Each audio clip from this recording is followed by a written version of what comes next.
the other remainder graduates. So let's bring Arriell back up, please. Mommy's going back on, buddy. Mommy, why is Mommy not going up? Hello again. My testimony, if I thought back to when I was a kid, I probably thought that I was already fighting a fight. But it was about 5 years ago that I started fighting the good fight, when I chose to take on something so much bigger than myself. I was 22 and I was in college in Buffalo, and I found out I was pregnant with my son. And there were so many stories. There were so many stories about all these things that I was going to go through. And you know, despite the pain I felt, despite the fears, despite the tears, despite everything that I had to fight inside of myself, I had to choose a moment that was in the future. And you know, I didn't know what I was doing then, but I know exactly what I was doing now. And the thing is about the good fight, it's being able to put who you think you are in that moment aside for who you know you could be in the future. It's deciding to put away every single fear that has been put into you by your environment and by your thoughts, and moving forward despite that. And the crazy thing is, I know I'm standing here today because of that decision I made 5 years ago.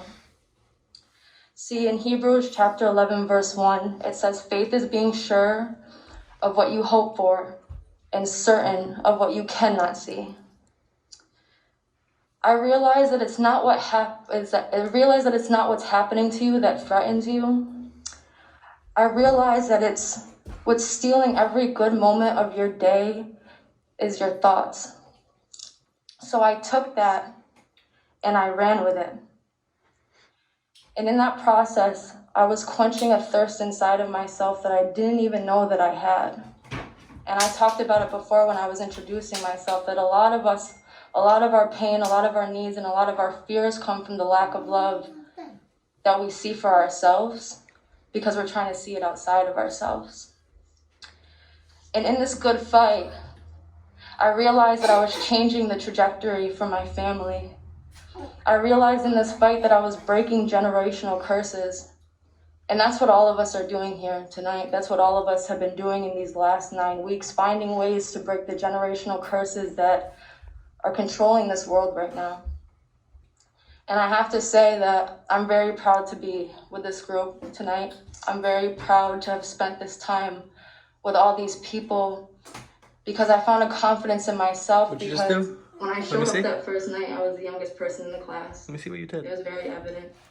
And again, those fears flooded in my head, like, am I supposed to be here?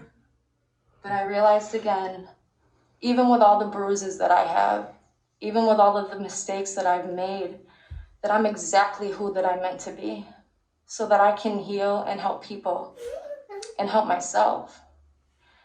See, I realize that the greatest suffering in the world is thinking that you know how to heal everybody outside of you, but not knowing how to remove the own thorn that's within inside your heart. And it takes removing that thorn to truly be able to step up and be able to love everybody unconditionally.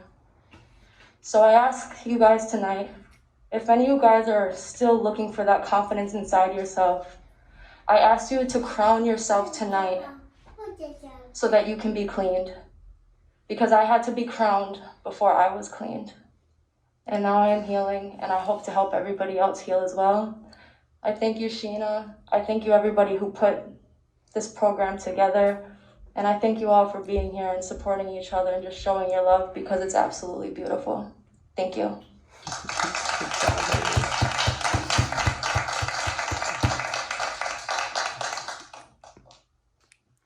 And would Mr. Scott Johnson please